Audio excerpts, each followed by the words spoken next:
Boa noite, pessoal. Me chamo Emerson. Nesse momento vamos tentar entender um pouco sobre a transformada de Fourier. O som da nota A pura tem 440 batidas por segundo. Uma nota mais baixa, como um D, tem a mesma estrutura. E quando ambas são jogadas ao mesmo tempo, como você acha que é o gráfico de pressão versus tempo resultante? Bem, a algum momento, essa diferença de pressão vai ser a soma do que seria para cada uma dessas notas individualmente. O que vamos encarar é uma coisa complicada de se pensar. Em alguns pontos, os picos se combinam, resultando em uma pressão muito alta. Em outros pontos, eles tendem a se anular.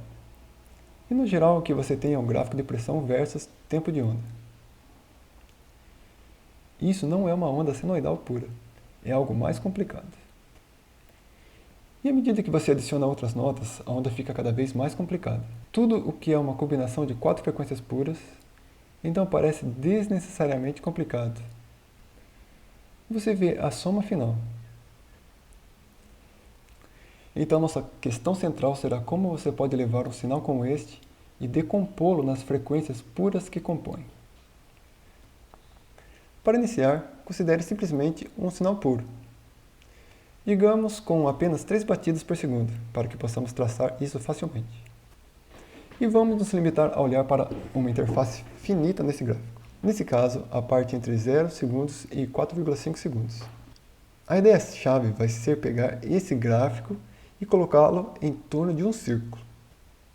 Imagine um pequeno vetor rotativo, onde cada ponto no tempo, seu comprimento é igual à altura do nosso gráfico para esse tempo.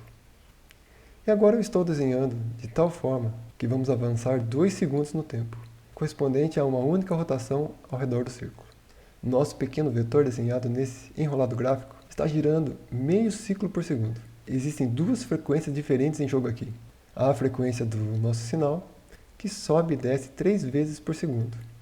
E então, separadamente, há a frequência com que estamos envolvendo o gráfico ao redor do círculo, que no momento é metade de uma rotação por segundo. Mas podemos ajustar esta segunda frequência como quisermos. Mas é importante ter em mente que tudo o que está acontecendo aqui é que estamos envolvendo o sinal em torno de um círculo.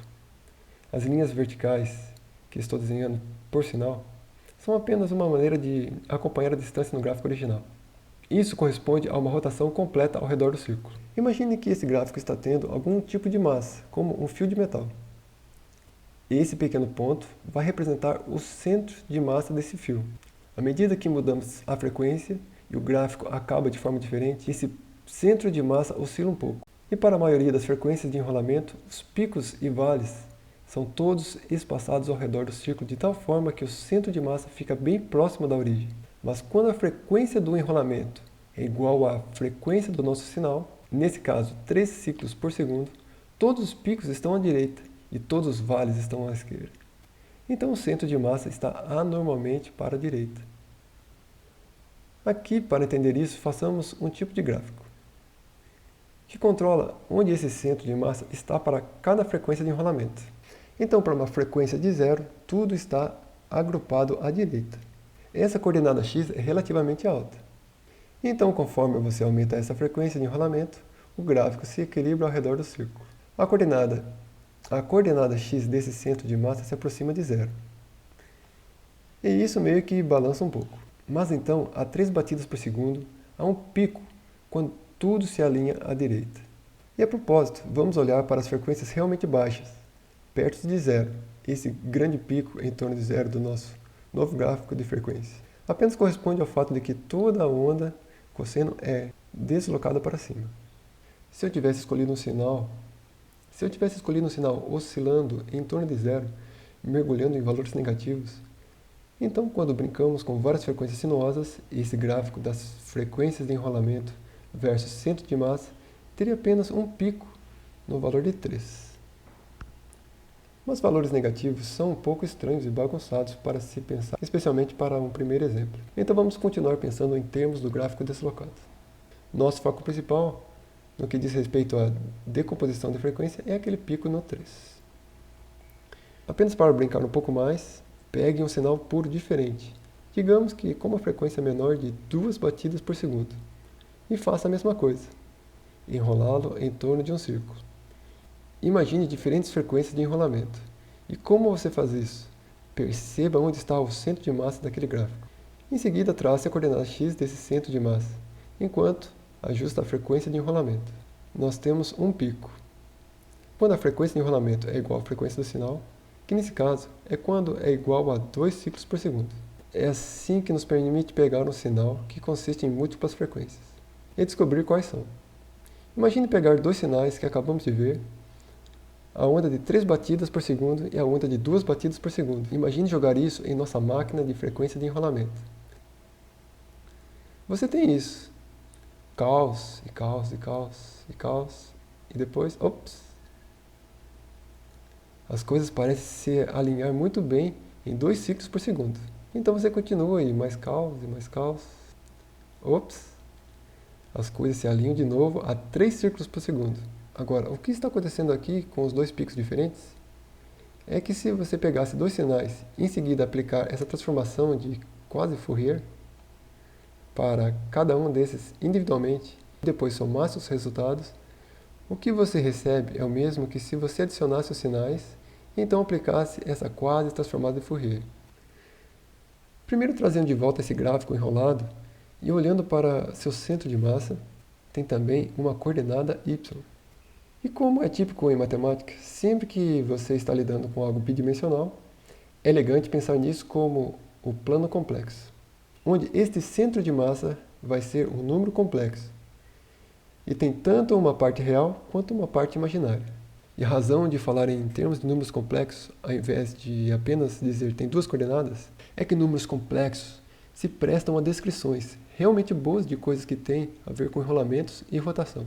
Por exemplo, a forma de Euler nos diz que se você eleva e por algum número vezes i, você vai pousar no ponto em que você começa, se você andasse com esse número de unidades ao redor de um círculo com raio 1, no sentido anti-horário a partir da direita. Assim, imagine que você queria descrever a rotação de uma taxa de um ciclo por segundo. Uma coisa que você poderia fazer é tomar a expressão e elevado a 2π e t, onde t é a quantidade de tempo que passou, já que para um círculo com raio 1, 2π descreve o comprimento total de sua circunferência. Então talvez você queira descrever uma frequência diferente, e para isso basta multiplicar esse tempo t no expoente pela frequência f. Por exemplo, se f for 1/10, esse vetor fará uma volta completa a cada 10 segundos. Primeiro, a convenção no contexto das transformadas de Fourier é girando no sentido horário. Então vamos em frente e colocar um sinal negativo no expoente.